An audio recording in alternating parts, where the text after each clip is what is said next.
Hello, hello, hello, hello. I am so excited to be able to introduce you all to our panel of guests. Our discussion today is going to center around structuring your nonprofit. For those of you who are not aware of who I am, my name is Tiffany Bell, and I am the founder of Nonprofit CEO Summit. I started in the nonprofit industry many years ago, but as an executive director for a local resource center here in Gulfport, Mississippi, I just remember going through a lot of struggles when I initially connected with that nonprofit. And so my heart is to create a platform here where we can resource new nonprofit leaders, resource those that have probably been in the game for a while, but also just provide some guidance so that, again, as we each reach various mile markers in our nonprofit career path, that we can again just help each other, help to expand our mission, help to expand our message, and of course, see what networking that we can do, so that, again, we can all rise together. So with that, I would love for us to all start off here. I want to make sure that you guys hear from each of our panelists. If you guys can take up to a minute and to introduce yourselves to our audience, be sure to let everybody know where you're located at, okay? All right, Boris, we'll start with you, sir. Why don't you introduce yourself to our audience? All right, Tiffany, thank you. My name is Boris Branch. I just recently moved to Dallas 3 months ago. I actually spent the last 20 years taking care of 3 people that I love dearly. The last 2 died in January, my mom and grandma and my wife. And I uprooted from California to Texas, and I'm just kind of following a dream, I did it so long to do for everybody else. I just figured I'd just do something for myself, something that I always wanted to do. And then I came across your thing saying that I could do that you were doing speeches and nonprofit things. And I'm like, well, I need to get involved in something like that. That's basically my story. And I just finished my certification for a life coach. So I'm glad to be here. Hello, everyone. Definitely glad to have you. Glad to have you. All righty, Mai Waller, why don't you introduce yourself for us?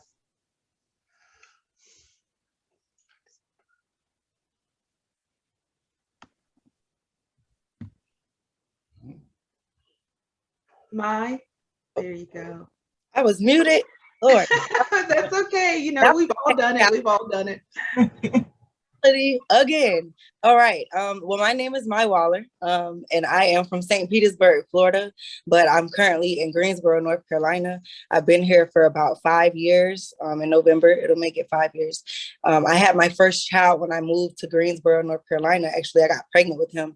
His name was Ace, and I lost him during the delivery of him, from negligence that happened to him. And with that kind of just drove me to start a nonprofit organization. And it took 4 years to do it, and because I don't feel like at the time, I was mentally ready to take on such a task, kind of reliving that every day and, seeing, his name every day and kind of just, making something about him at that time. But now I feel like I want to make sure that nothing like this happens again to anyone else, because I feel like if I had had a doula support there with me, that would have been something that would have probably never happened. And, I don't question God at all. I do not, but I try to prevent something like this from someone. So what we're trying to do is implement a doula program. So we're all for NICU awareness. We're all for infant loss awareness, but we want to prevent those things from happening by creating a support system for mothers and families, who are in, low income communities who don't even really know what a doula is, but they have Medicaid and it's covered by their insurance. So yeah, that's what our goal is to implement that type of support in our communities, because there is serious lack thereof. Your story, I do remember initially hearing you share your heart through a video introduction. And so I think that that's really the goal behind almost everyone in my mind that starts a nonprofit. A lot of times they've just suffered some type of loss, some type of injury, some type of injustice.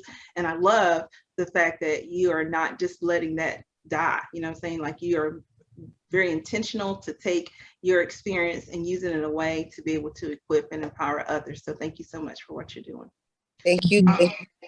Appreciate you. No problem. Okay, Dr. Dorsey, let's hear from you next. Oh, I thought Miss Finley was gonna go next, but hey, what's up, guys? My name is Dr. Takima Dorsey, and I hail from a place where you can catch crabs and purchase the best crabs. That's none other than the Baltimore, Maryland. So when you slide on through the DM, make sure you pick up a great big crab cake, because that's what we're known for. And so I started my first nonprofit because of what's needed in the urban community.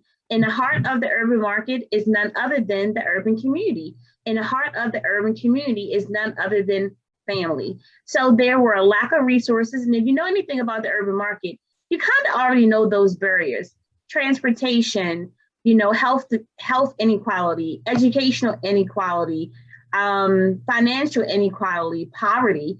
And so, coming from a background of education and leadership and youth and sports, it was something that I knew that I saw myself in every one of the young youth and parents in my community, and especially when I had my own children, that I wanted to not just have the disconnect, but to be the connection. So my first nonprofit was started because I wanted to bring those resources to my community, because the urban market is more rich than what people know that it is, and that legacy continues on. So here we are with not just the first, but now expanding it into a whole nother area in my second nonprofit now. And that's it. Love that. Q Fairley, why don't you introduce yourself to our audience? Oh, wow, I have to follow those three. Oh my goodness. Well, my name is Marquita Finley, and I am a former executive director of a nonprofit and currently a business consultant for nonprofits and for-profits. And I got into the nonprofit industry about 10 years ago. I was working in post-secondary education, sitting at my desk one day, just feeling like I really wanted to be more connected to my community. And I wanted to be more grassroots and have a much more tangible legacy and impact on my community. So I thought, let me go help a nonprofit and do the work that I love to do, working with people. So that is how I got involved. And since then, I've been blessed to not only be an executive, but also have served as a chief operating officer of a nonprofit, a director of development, and then also a president and CEO. So I've had just a rich career background in the nonprofit industry, and I can absolutely tell you that this is my sweet spot, and I absolutely love working with nonprofits and in the industry. Love that. All right, so as you all can hear, we have a variety of different people with a variety of different backgrounds. And so again, I think today's conversation is going to be full of very rich content. So again, this panel is designed really for individuals who are just getting started in a nonprofit or are considering starting one and may need just a little guidance on their first steps, making the decision whether to even go down the nonprofit lane versus choosing the for-profit structure, or then even the work that it takes to get it off of the ground. And so I want to kind of dive deep into some of all of that. I would love to hear from you, Mai Waller. Kind of tell us some of the struggles that you faced. You said it took about 4 years for you to get your nonprofit off the ground. I'd love to kind of hear just a little bit about your struggles, and then how did you overcome those, your struggles? Okay, so I lost Mace in 2017. So really that was in October. So 2 months later, I went right back to work. I jumped right back in, because I needed to busy myself with something. But after that time, I just realized I really want to do what I said that I was going to do for my son. So it wasn't that it took 4 years to get it off the ground. It was just to get the the mental, to have that mental capacity to take on such a project, because I knew that if I was to put my son's name on something, that I had to give it my all. It wasn't selling hair or clothes, and I had done those things, but those things weren't something I was passionate about. And I knew if I did this, that I had to be passionate and put everything into it. So I did. And actually, I just opened this organization in May. I found a nonprofit organization. She's an attorney. Her name is Jackie Stanley. It's called Do Work That Matters. She actually has it where you can hire her to get kind of your paperwork and stuff started. And it was a very small fee compared to what I know it could have been, as far as, having to deal with me being a single mother and taking on this huge project. So that was like a really big relief, having her, being a blessing, being a nonprofit herself, and having helped 300 plus other nonprofit organizations. So I felt like God just kept steering me in this direction to just do it. And he kept opening doors for me. And when I gave it my all, I quit my corporate job, and I said, I'm going to do it. And I did. And I took my savings, and I got the website started, with a team. I found them online. They're in New York City. And I'm big on trust. So I had to really trust these people to execute this project, in a way that I envisioned. And it's just been beautiful. And when I delegated those two people to do those things, it just left me to kind of do the groundwork for it. And I put my everything into it. I wake up, do this, go to sleep, dreaming about it, wake up, and I just put my everything into it. And it has just been it's overwhelmingly blessed. It's just been so overwhelming, just how every single day I wake up and it's a new opportunity. And I just want to say thank you for providing me with another opportunity, because you're allowing us vindication. You're allowing us to get our voice to be heard and our story to be told on a different platform. And I appreciate that, because it starts with this story. It starts with this story first, because that's how this foundation came to be what it is. And the passion behind that is what is going to lead this mission to success. I'm telling you, I believe it. I love your passion. Thank you very much. Translates so well. I'm sure that as you tell your story, that people are just naturally want to partner, naturally want to be a part of doing what you're doing. So, keep that passion burning hard. Love it, love it, love it, love it. So one of the things that you talked about as far as the struggle really is the trust element, because you're having to delegate some of the responsibilities off, right? But also I like that you found someone that can help you get certain things done, especially there at the very beginning, the paperwork that it takes to start your nonprofit, struggling through that. I think is what, Form 1023 there, or the 275, there's a long form and the short form, and none of those things, you can't just get them filled out, in 2 or 3 minutes. They take time. So love that. So Dr. Dorsey, share a little bit about your start, maybe your struggles, even your wins. I love that Ma mentioned what was it? Do Work That Matters. That sounds like an excellent resource for any of our viewers, to get connected with her. If you're wanting, again, to start a nonprofit, it sounds as if she might be a good start for you in regard, especially if you're on a tight budget. So Dr. Dorsey, the floor is yours. Yeah, and thank you. And Maya, what a great testimony, and definitely positive things are going to come your way. And so I didn't necessarily have the struggle in the beginning, because my nonprofit was an extension of my for-profit. So my for-profit helped to fund the nonprofit, and that was the area in which we just decided to give back. So as a leadership consultant working in the school system, having a background of 20 plus years in education, higher education as a doctoral professor, helping bachelor's and master's and PhD, helping PhD candidates and their life cycle becoming doctors, I was able in my 25 plus years to go from K-12 to higher ed to post education. So those gaps were automatically just there. So as a consultant, I could easily reach back when I started developing curriculum through my PhD program to try to close those gaps in leadership, right?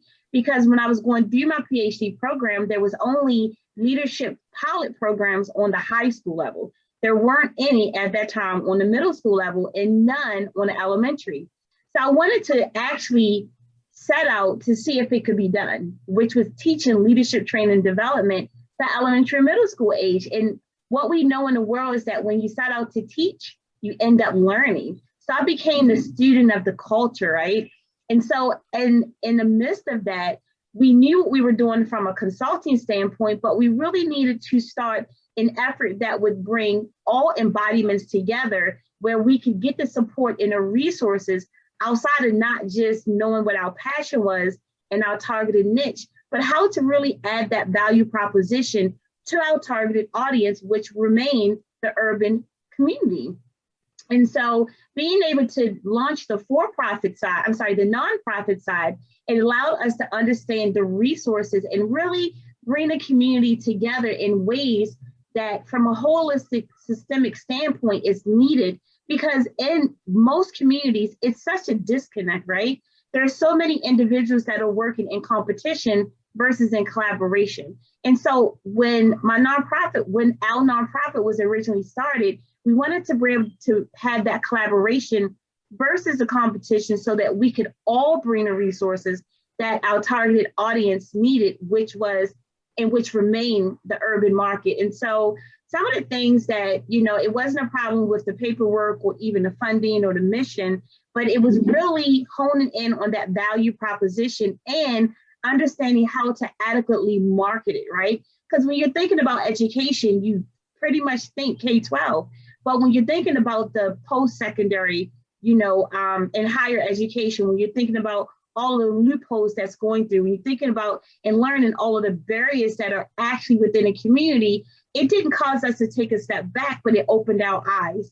So, I wouldn't say the word struggle, but it was just a learning process. But what helped was that fact that we already had the for-profit and the nonprofit was just that extension. But what we loved about it was being able to sit across the table from not just like-minded individuals from a mission standpoint, but who also wanted to get involved and who didn't really know how to. And so at the end of the day, when you see those smiles on the faces of not just the youth, but the parents, not just the parents, but the community, not just the community, but the businesses within, then it was a no-brainer. So love that. Very good, very good. So both Mai and Dr. Dorsey reference just being again able to offer resources to the community. And I imagine that you guys did some sort of community research again, just to check and see what, like Dr. Dorsey talked about, is seeing, first of all, recognizing that there's a need, right? Also checking to see whether or not there are other organizations that may already be trying to meet the need versus having to restart the wheel again or looking for opportunities to collab. And so again, I think all of that are things that need to be taken into consideration when you're starting your nonprofit. Boris, you mentioned the fact that you are a caretaker for a few of your family members. Did you, during those various seasons, did you have difficulty getting some of the connections, resources that you need to provide the proper care for your individuals? It was a big challenge because I didn't know where to start. It's hard to watch people slowly die, and you're trying to get medications and different things for them, and it's a lot of dead ends, but like I said, I just did the best I can. I'm really new to everything like this. I'm just following God's thing. And Tiffany was the first place I saw it. He said, get in touch, volunteer. And I'm like, I came across your page and I'm like, I had no idea I was going to be here. I just wanted to volunteer, just try to help somebody, Yes. I'm honored. As a life coach, I'm sure you have an opportunity to touch many lives. So again, appreciate all of you guys and everything that you do, and know that every life that you touch, it does matter. You are making a difference in all the different areas that you guys are serving your community. So with that, I would like to transition to Q. Q, why don't you share, now you said that you were in, I want to say you were in the corporate arena before you came into the nonprofit arena. Tell me with your initial introduction to the nonprofit industry, what did you see were common struggles? And I guess because you've served in several different capacities, what struggles did you see the nonprofits that you're involved with deal with. And then again, just kind of talk a little bit, I don't know about their ages, how long have they been in operation? And then again, what have you been able to bring to the table to help them to kind of cross some of those hurdles? Yeah, definitely. That's a great question. So I think the first struggle that I ran into was the fundraising struggle. You know, you have great programs, great services, you have a great team, but you are wondering where you're going to get that capital and we're going to get the fundraising to sustain everything. Mhm. So sustainability was always one of those struggles. And it's something that I see with the nonprofit startups that I'm working with right now. You know, a lot of what I'm doing with them is trying to focus on how do we get you to grow to scale and where do you find those funders that match your mission so that your team, you can continue to do great work and provide awesome services for the community that are impacting and transforming their lives. But we all know that we need money in order to sustain a lot of that vision. So that is one challenge, but at the same time, there's a solution to that. So, you know, we talk to people about doing grant research, talking to people in their community, whether it's a corporation that might want to sponsor you or individuals that might want to sponsor you. So we talk about all of the different and diverse ways that they can pull in funding into their nonprofit. I know the two nonprofits that I was blessed to lead, both of them still, even though they had been in operation for 40 plus years, you know, one of the issues was still sustainability and making sure that, you know, we were keeping that money flowing in so that we could continue to grow and sustain ourselves. And then I would say, you know, the other thing that a lot of people don't think about too, but it's innovation. Stepping down into some of the nonprofits that I worked in, they were totally amazing leaders in the community, but I realized that they had gotten stuck. So you want to be innovative, even from the ground up. When you're thinking about your strategic plan, you want to be thinking about how you remain relevant and how you're going to grow in the space. So, you know, that really means being intentional, even about putting that in your strategic plan, because you don't want to get to a place to where the climate and the society have changed, but you haven't changed as an organization. So those are some things that I see too, just in terms of challenges, and even for some startups. And I say that only because, you know, I encourage them, don't get in a rut. You know, we can be successful at something, but we can be successful at many things, at doing the one thing, but then just changing and shifting and make sure that you're continually growing. And then I would say finally, probably the biggest challenge that I've seen too is, you know, everyone wants the right board. So choosing the right board of directors that is going to support you as you are growing the organization, determining if they're going to be a working board or if they're really going to be a governing board. And most times they do need to step in as a working board. So making sure that expectation is there and that you're getting the right people on the bus with you that will grow with you, that understand your vision, especially as a founder of a nonprofit.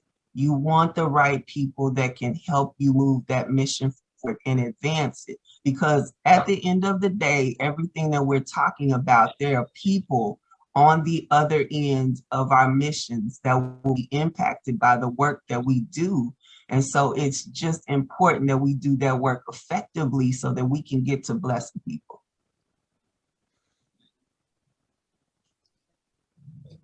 So I heard three things, right? So there's relevancy, there is staying relevant, there is making sure that you have a sustainable plan in place to include funding, and then of course making sure that you have the right team. Now, whether we're talking board, whether we're talking, you know, the volunteers within that help and support your organization, or, you know, your paid staff, the people that are there supporting you day in and day out. And of course, you know, just having the team of donors, you know, it's again, the people that really believe in the mission that you are supporting and the problem that you're trying to alleviate. All those things really matter. You know, all those things need to be taken into consideration from the very get-go when it comes to planning for your nonprofit. So I want to focus really on two things of what you said. I want to come back to the board and the team building portion, but I'd love to hear from a couple of you all to talk to just about the fundraising side, whether we're talking grants or we're talking whether we're government contracts or just fundraising and being able to find, you know, individuals, partners within your community. I'd love to hear from Dr. Dorsey or Mai on how did you guys find funding? You know, what route have you found to be successful? Where have you found pockets of money readily available? And then when we think about COVID as well, Q, I'd love for you to kind of talk about funding that's available as well now that we're in this virtual space and having to deal with COVID. And then of course, you know, with all the different social injustices and things that we're going in our political climate, there's a lot going on. So I imagine there are a lot of people, you know, that are trying to just really help our community to grow. And I just love to kind of hear just a little bit from all of you guys. You know, you can talk and share on anything that I've kind of, you know, highlighted here in the past few seconds. So I want to tackle the term sustainability. So if you are a nonprofit startup or you're thinking about it, or it's something that you want to launch 2022 with, when you're thinking about sustainability, you're really thinking about, I want you to think about diversifying, right? Because sustainability is not just where you start, it's how you continue that launch. And where most nonprofit leaders, boards, volunteers, admins, and anyone involved, they get stuck because everyone wants to go the grant route, right? And most people aren't even prepared for community foundations, let alone government contracting. So when you're thinking about sustainability, I want you to kind of draw a spider web on your piece of paper. So if you pull out a piece of paper now, I want you to put a circle in the middle and put funding, right? Funding stream. Then I want you to put a stream that says fundraising, right? What is that? That's one part of your revenue stream is fundraising. Then I want you to draw another one and say donor, right? Because donors is another part that adds into that funding stream. Then I want you to put sponsorships, right? So now we have three. We have fundraising, we have donors, we have sponsorships. Then I want you to put another one and put donations, right? Because donations can come in two ways: in kind, products and services, and monetary, right? And then I want you to pull another one. Then I want you to put community foundations. So right now we're up to 6 sources, right? Then I want you to draw another one, and I want you to add grants, right? And then the one that really matters, I want you to pull another one, because we're now into 8 revenue streams, which is going to help sustainability, is funding from your board. Your board has a fiduciary responsibility to pour into your nonprofit, whether it's $5 or $25. So when you're thinking about those 8 revenue streams, that's sustainability. That is how you're going to sustain your organization, whether it's coming from 1, fundraising, 2, donors, 3, sponsorships, corporate sponsorships, donations, in kind, in financial. So we're up to 5 now, grants, the board. I think I'm missing one more, right? But that's what sustainability is. So as a nonprofit leader, before you even jump into outward, you got to get your foundation together. So we talked about that mission, we talked about that vision, we talked about the board, right? Have at least 3 to 5 members on that board. Being clear, like Q said, Ms. Finley, right? Making sure you have your paperwork, make sure you're registered through your local department, your local state as a charitable registration, so that when you're getting donations that are coming in, you make sure that you're not going to get in trouble. And then you have all of these others that's going to allow you to sustain your organization, whether one falls off, another steps up, another falls off, another step up. And when you have that diversification in your sustainability plan, that's tied to your marketing plan, that's tied to your value proposition, that's tied to your your niche and why you got started, there's no reason that any nonprofit should not be able to go beyond that 3-year mark or threshold of dropping down. That's excellent. She's absolutely right. Especially, I love the fact that she just, in the for-profit world, we think have multiple streams of income. Basically, nonprofit is the same basic deal. You want to make sure that you're not putting all of your eggs in one funding source. So for those nonprofits, in 2020, with all of the funding source, if it came from special events, when COVID came through, no more events were happening, right? So they all had to kind of shift and figure out, hey, how are we going to stay connected? How are we still going to stay visible? How are we going to still let people know that we're here and that we still need, them as funders? And so, again, I love that as far as the overall plan of sustainability being based around multiple streams of income. Boris? I wanted to add one more thing. Oh, okay. Oh, I wanted to ask a question. When you're doing the funding, is there ever a time that you reject funding? That you reject funding? Yeah, there's could be times that you would need to reject funding. I'll answer real quick from my perspective. So obviously, I think one of the obvious things that pops in my mind would be one, you don't want to accept funding from a source that is not mission friendly. You know what I'm saying? And so if your mission is anti-abortion, you don't want to accept funding from an organization that is all about lowering women, that don't support women's rights. You know what I'm saying? And so you want to make sure, again, your funding sources actually lined up with your mission. Otherwise, you run the chance of alienating your donor base. That's one reason why you'd want to reject different income. And then also, whenever you receive any type of funding, especially government funding, you want to make sure that when you get that funding in, you're going to be held accountable for how you use that money, right? So if you can't actually perform the services, if you don't have the manpower, if you don't have the resources, the infrastructure in place in order to follow through on the promise that you receive that funding for, that's something that that's a contract you want to deny. Not all money is good money for your organization. And so for me, that would be one of the first two things that I would think of when it comes to rejecting a funding source. Of course, you ladies can chime in here as well if you have something you want to add to that. Yeah, I'll add one. I know I had a CEO friend of mine determined that he was no longer going to pursue funding that he easily could have gotten because he felt like the funding in and of itself, the amount that was awarded was not worth the time and effort and energy that he and his team had to put into it to keep it. So therefore, they decided not to pursue that funding that was pretty much guaranteed to them. Yep, that's good thoughts. Dr. Dorsey? Just want to add one more back to the sustainability financial tree. It's products and services. Nonprofits, some of them, especially from a startup standpoint, always think charity, right? Charity is just what your organization is. It's a charitable organization.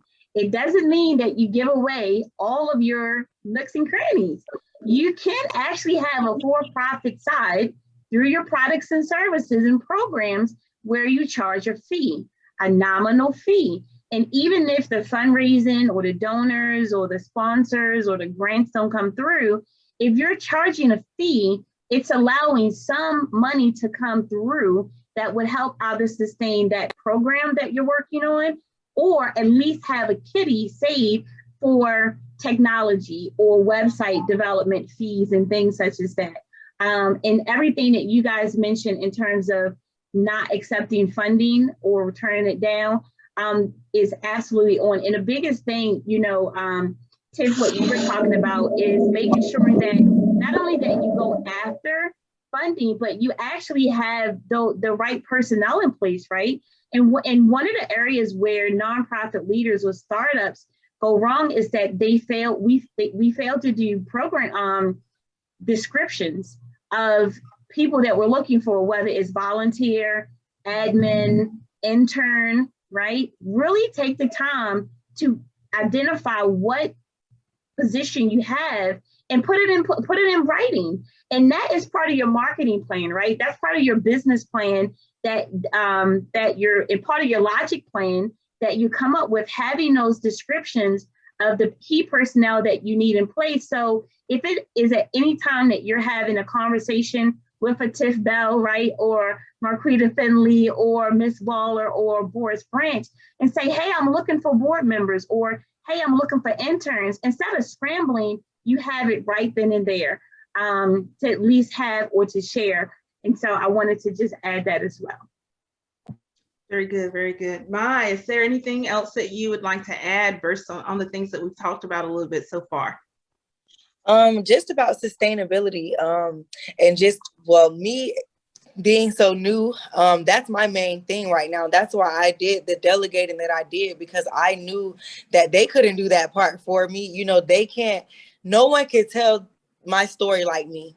You know, no one can tell it like how I can. And I feel like I need to be in front of the people who will, you know, match my mission and will see the vision that I see. I have to be the one to take those steps. So I have my board of directors, because, you know, and they're my people that I've, you know, known, you know, for forever, but I only have those, you know, 3 people, but I know I want to outsource another board member, because I don't want to have just, you know, people that I'm familiar with. I know that strangers can help you too in ways that you couldn't even imagine. So I'm open-minded, of course, to have, you know, another board member, you know, hop on board. But it's the funding part. It's me having to write up all the documents, and the grant writing.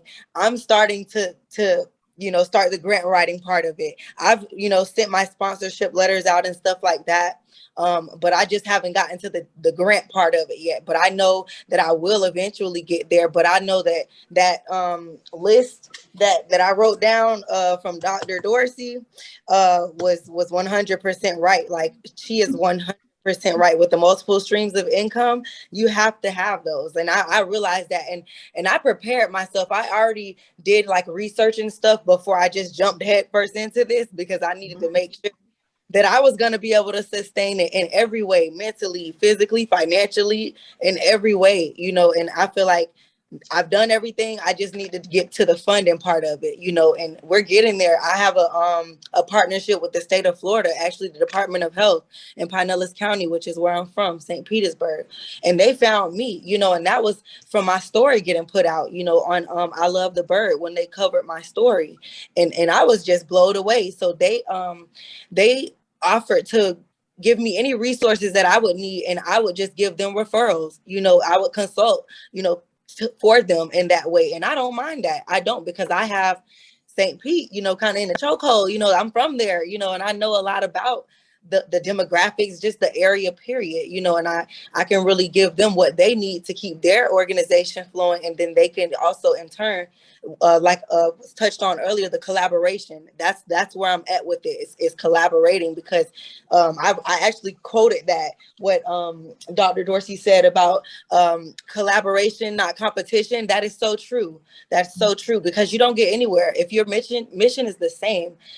I mean, it would look better if 10 organizations with the like mission go for that grant, you know, or that donor or that sponsor, versus 10 individual organizations going for that one person. You know, I just feel like collaboration is so important, especially when it comes to trying to get extra funding.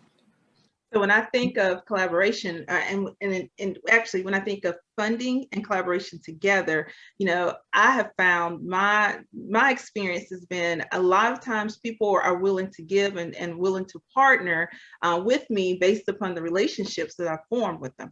Sometimes it's one-on-one, you know, like you talked about, the people that are on your board are really people that you've known for a long time, right? But then it's also the relationships you form out in your community. It's the relationship that you have within your chamber, right? So those business to business relationships, you know, you have people who are listening out for you. People are saying, hey, here's a recommendation, this is grant that's coming available, you may want to apply for it. And I also just think the key funding to me, really, like on the local level, that a lot of times, again, it's tied into relationships. So people oftentimes, they will give sometimes they will give not necessarily based upon the mission itself. They may not care about the mission, but because they are in relationship with you, people will oftentimes give because I've simply asked. I've brought to their awareness, hey, that there's a need out there. They trust me. They trust my brand. They trust, my integrity. They know what Tiffany Bell is all about. For anybody here locally, they know that Tiffany is all about helping women and children. So oftentimes, if I'm volunteering with any type of organization, and so as is giving my personal time, it's something that's going to fall within women and children. And so whenever they hear Tiffany saying, hey, there's a need over there, people very quickly will raise their hand. They want to give, right? But they will give a lot because, I'm using that relationship as a way to be able to connect individuals that have the resources to the people that actually have the need. And when those come together, that's collaboration, and again, there's business to business collaboration, but then there's also, the collaborations that we have just through networking. And it's just going out again and being verbal about who it is that you are, the thing that you stand for, your personal brand as well as your business brand, and being, again, just quite vocal, being very vocal and being seen in the community where that is concerned. Hey, can I add one thing? Sure. Yes. I know we're focusing on helping the startups, or people that are in the midst and they may be off the ground a little. When we think about board governance and sustainability, when you think about attracting people to your board, or even your interns or your volunteers, these are two quick tools that you should use from not just a for-profit standpoint, but definitely nonprofit. One is a SWOT analysis, right? And a SWOT analysis allows you to measure your strengths, weaknesses, opportunities, and threats. That is extremely important when you're thinking about attracting people to your board. You want your board to be diverse, DEIA, diversity, equity, inclusion, and access, right? And you want the diversity of the board because you want your board to not only represent the expertise you need within, but also the reflection of your community. So if my board is all African American and I'm also working from an urban standpoint, well, guess what? Urban is not all Black, right? So I need somebody that is opposite of what I look like, right? So when you do a SWOT analysis, and you can use a SWOT analysis in any part of your life, leadership, organization, programs, assessment, evaluations. And so as a new leader or as a nonprofit leader that's thinking about it, put that tool in your box, SWOT analysis. And then another great tool you should use, definitely after programs and evaluations, is a needs-based assessment, right? And this needs-based assessment is going to allow you to understand where your programming is, what's missing, and it's also going to allow you to understand what personnel that's needed, not just from the sense of board governance, but a sense of what you need in that infrastructure that Tiffy and we're all talking about. So SWOT analysis, need-based assessment, you don't have to figure it out right now, but just know that those two things will help you in inception, building communities and scaling your business once you get there. I would love to hear from you, Q. If you could just talk a little bit, you mentioned earlier the differences between a working board and a governing board. And again, Dr. Dorsey just mentioned that. I'd love for you to kind of explain that a little bit out to our audience, as well as diversity amongst the board when it comes to skill sets and backgrounds and the advantages. Again, Dr. Dorsey's hit on some of this, the advantages of that, having that diverse board and the differences again between the two. Yeah, I would say for the diversity of the board, it's great to do a board matrix. That is something that I often work with nonprofits on, so that we can see who is on your board, what are the demographics, and then we can see where the gaps are. Again, like Dr. Dorsey said, do we have a board that really reflects our community and those that we serve? And that includes, for some within the right context, do we also have a community member on our board, whether that's a parent or one of our clients or a constituent? It is good to often place our clients on the board as well, so that we can have their voice expressed at board meetings, and then they can also get to see how we function. I know that I've done that once before, and it's been very effective, especially when it comes to that person advocating and pulling in resources and telling the story for the organization, as well as being a board member. Then just coming back around to what she said on the diversity part, you also want diversity when it comes to, like you said, Tiffany, technical skills. You want a lawyer on the board, you want legal counsel, you want HR, you want marketing, you want all of those things. And you even oftentimes, sometimes we forget that if you have a foundation member that is wanting to serve on your board, or sometimes another nonprofit expert, it's good to have them on the board as well. So those are all, things that you can pull in to make up that diversity. And it's good to have a diverse board because it can bring you a lot of objectivity, and it can bring you a lot of different thought leaders, a lot of different ideas. And so it's just good to really tap into that and be intentional about taking a look at it. So I would say from that standpoint, it's good. And then as far as a working board versus a governing board, I deal with this quite a bit because I'm working with a lot of startups. Whenever you are building something from the ground up, Ms. Waller, I know all of us know, whenever you're building something from the ground up, the people that are your core, which is typically your board and those volunteers that are with you, you guys are going to be doing a lot of work, or ladies, you'll be doing a lot of giving of time to develop the organization to be what it is. So I'm seeing a lot of committee work being done because I'm with one nonprofit right now.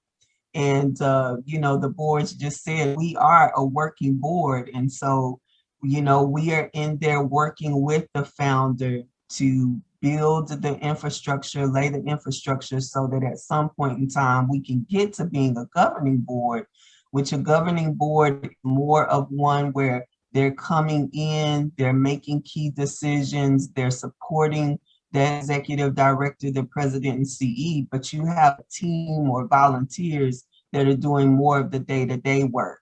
But sometimes when you're first starting, some of the board members are taking on some of that day-to-day too, until you can delineate and grow, and then, give that to someone that's handling the day-to-day. And I'm seeing a lot of hyperpreneurs, a lot of founders that are still working full-time jobs and full-time executive directors and founders. And with them, what I have noticed is a lot of them have to have those working boards to push their mission forward until they can transition into that role completely. So, kudos to anybody that is a working board member out there, because it's a lot of time and effort. That would be me included, because I serve on several boards, which is a pleasure. But then also, you want to grow to get into that governing board at some point in time. That is the ultimate goal. Yes, ma'am. Very good. Yes. Go ahead. No, I was thinking ultimate goal. It is though. Yes. So before we close up, I want to kind of back up a little bit again. Now, this is really for the person who has just decided, hey, I'm not going to go. Well, actually, I think I have two more questions. And I think, Dr. Dorsey, I'd like for you to address this one. All right. So one of the things that you pointed out from the very beginning is that you started off really with a for-profit business, right? But you're able to, but you did a nonprofit. And so one kind of helps feed or support the other one. So what would you say to an entrepreneur who is very much like Q just mentioned? She is still like in the full-time corporate world, right? But she recognizes that there's a need out there that needs to be met. She doesn't really have time for it, but she does see there's a need. But one of the other things that she sees besides the need is being able to use that nonprofit as a way to be able to kind of channel some of the funding from her corporate full-time income, you know, be able to take advantage of some of the tax write-offs that are available by channeling in there. Can you give any, can you kind of speak to that? One of the things that that we know about our former President Trump is that that's something that he's done for years.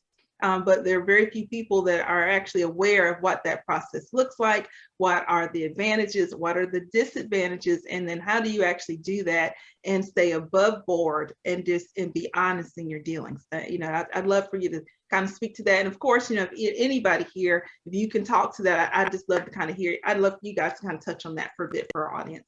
Yeah, absolutely. And I love what you identify is that first and foremost, your nonprofit charity isn't yours. My consultant business is mine, right? But when I took on a nonprofit charity work, that is a public entity. So if the funding that went from my for-profit into my nonprofit, that was part of my donation to the nonprofit. The nonprofit still has its own governance, its own board, its own sustainability, its own programming, its own separate tax and accounting scenarios. So the one thing that we were very clear on was not to do any cross delineation between income coming in and stuff coming out, or charity work coming in, or charity products coming in, and it's coming over to the for-profit side. So an individual that's thinking about using their for-profit to help the nonprofit in any way, make sure that you keep your books separate. Understand the difference of what you can do under your nonprofit, what you can't do under your nonprofit, what you can do in a for-profit, and what you can't do in a for-profit. And again, the nonprofit doesn't belong to you. So as a visionary, as a person that's trying to understand that there's a need in my community, my consulting company is mine. My for-profit belongs to the community. So if there is something that's happening, I can't be the maker, the breaker, and the candlestick maker. I have to go back to my board. I have to go back to make sure I'm governing it the right way. I have to make sure that all of my paperwork says exactly what my nonprofit determination letter says under my 501c3 designation. And so again, accounting, making sure that the two entities are separate. Make sure that you understand that what you're doing does not cross over. If you're going to use some of your products and services from your for-profit and your nonprofit, it has to be cleared from your board. If the board say no, you can't use it. And then you want to make sure that when you're doing those things, that you have proposals that are out there from others. So it makes sure that you are being equitable, fair, transparent, and you're not doing any dirty work. The one thing that I make sure as a founder of a consultant company and the founder of a nonprofit is I have to make sure that I check, double check, triple check with somebody else, not just Takema Dorsey, because at the end of the day, I can pull from my for-profit bank account, but I'm not pulling anything from nonprofit unless my treasurer, the vice president, the program director, and all of those individuals understand what that funding is being used for, and making sure that the funding that's coming in or any donations or products from a for-profit standpoint is going to what we said that it's supposed to. So just making sure that you understand the difference, make sure that you are not crossing over any hairs, one versus the other. Don't move too quickly, but the one tip that I would also add is we are successful and we fail by our mirrored image. As a leader, not a manager, we are accountable to ourselves when things go right and when things go wrong. And oftentimes from a for-profit and a nonprofit standpoint, we move in too fast. And sometimes when we're moving too fast, we get into some of those things, like our former president, and we want to get real quick rich from a nonprofit standpoint, but the nonprofit isn't ours. So take your time to understand where you are, what you're able to do from both sides, for-profit and nonprofit. And if you're not ready, sit still. Hire Miss Q, hire Tiffany, hire someone else, myself or anyone, or get a mentor that's going to allow you to understand the differences. Because once they overlap, it's hard to pull it apart. So you don't want to go there. So that would be my advice. Yeah, that's really good. The planning piece is is so important. And I think sometimes it gets overlooked because we do have folks that you want to jump in and you just want to get a grant real quick, but it's more than that. Like Dr. Dorsey said, I think a little bit earlier, it's more than just coming in and getting the grants. It's thinking about compliance. It's thinking about the legal aspects to run it, because a nonprofit is a business. So we really have to think about all of those compliance issues, which she alluded to, which will be important for startups as well. You want to know about taxes and what you can and what you cannot do as a nonprofit. I think that's so critical, and it's just spot on. But like she said too, the planning is important. And I'm talking to a lot of leaders that have even been in this for a while to take a pause and to sit down and really put more time and effort into their planning than their movement. Because having the right plan, once you have that plan, it's going to help you move even faster. So those are some things that we've been talking about, but she is right on the money with what she said. That is so accurate. Thank you for that. Yes, yes, yes. I want to make sure I circle back around and wanted to say thank you to all of you all for coming on today and participating. I think we've had a great discussion. I think that you guys have really shared some wonderful nuggets to our new profit startups. And then for those that have been around for a little bit, but are still trying to make a decision on which direction to go. I hope that you guys have thoroughly enjoyed today's panel and that you're enjoying the Nonprofit CEO Summit in general. Our goal is to resource you with discussions such as this and other resources throughout the year. We'll have a variety of these different speakers and panelists on throughout the year. Again, you'll have opportunities to work directly with them. So don't think that it stops here. This is just the beginning. I think that we're going to have a fabulous year together. And so I want to say thank you again to each one of you as panelists for coming on and just sharing your stories and sharing your passion, sharing your wisdom, and of course, just sharing just your history. The info that you guys have shared, it's just been phenomenal. So what I'd like to do is just give each one of you about 15 seconds each to make sure that people know, again, who you are, your business, and then where can they find you. If they want to get in touch with you after today's session, where can they get connected with you? And you guys can kind of, we'll do in the same order that we did our introductions. Actually, let's go opposite. We'll start with Ma, and then Q, then we'll go with Dr. Dorsey, and then Boris, you'll finish us up, okay? Well, my name is Mai Wallace. I'm in Greensboro, North Carolina. I have the Mace Anthony Williamson Foundation. This is my baby. It is my everything. You can reach me at MAIYE.Waller@themawfoundation.org, www.themawfoundation.org. Well, just .org, not .com. But thank you. That's so awesome. Marquita Finley with Extraordinary Business Consulting, LLC. And you can find us online at www.extraconsulting.com. That's extra without the E. And we would love to serve you. And I am in the Tulsa area. I didn't say that earlier, but we definitely love to serve nonprofits across the country. And my name is Dr. Takima Dorsey, and I hail from the place where you can catch crabs, eat crabs, and purchase the best crab cakes in the world, and that's not other than the Baltimore, Maryland. I am the founder and senior consultant of DTD, Urban Multi-Sport Consultant Firm. I am also the founder and board president of the International Association of Black Triathletes, Swim, Cycle, Run. You can find my for-profit consulting company at www.urbanmultisportconsulting.com. And you can follow our nonprofit journey, join, volunteer, or donate at www.theibt.org or www.theiabt.com. Look forward to seeing you on the other side, and make sure you sign up for the Nonprofit CEO Summit today and bring your entire board, all your interns, all your friends, everybody, because if they don't know now, they will know later. See ya. I love it. All righty, Boris. You're muted, Boris. Got to unmute. You're still muted. Yeah, I see it. Okay, hi. My name is, I'm sorry.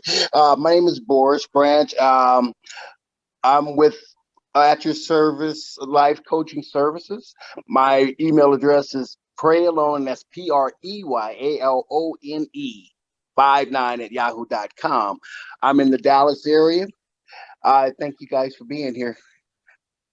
Thank you to each one of you guys. Again, I appreciate all of the wisdom you guys have shared today. So, but back to our audience. Again, I think that I'm sure that you guys have thoroughly enjoyed Nonprofit CEO Summit. Again, we've had a host of speakers, really great workshops. Again, this is one of 3 panels. And then we've had our morning keynotes and our evening headliners, our morning headliners. Like, we just have had a lot. Now, I realize, of course, you're not going to be able to watch all of these in one go. It's a good bit, but you'll have an opportunity as a part of our network to be able to come back and catch a replay of all of these all of these different sessions that we have, and that'll be available for you for up to 1 year. Now, if you've not already marked your calendar, I need to make sure that you're going to come on Friday, September the 17th at 9 a.m. Central Time. That is when you'll have an opportunity to connect with our headliner speakers and one-on-one master classes. And so again, that'll give you an opportunity not to just sit to take notes, but you can ask questions. You know, you can really check and see if, to see if they are people, which I know that they are, that you would be interested in working with long-term. And then of course, on Friday as well, at 1 p.m. Central Standard Time, that's when our networking will happen. So you'll have an opportunity to connect again in the rooms, in the Zoom room setting with some of our speakers, as well as other nonprofit leaders that are in industries that are similar to yours. So again, the goal of this is that we would all be able to connect, that we would all be able to share our heart, share our wisdom, talk about our mission, so that again, we can impact the world again. My name is Tiffany Bell. I'm the founder of Nonprofit CEO Summit, and I look forward to connecting with you. Enjoy the conference.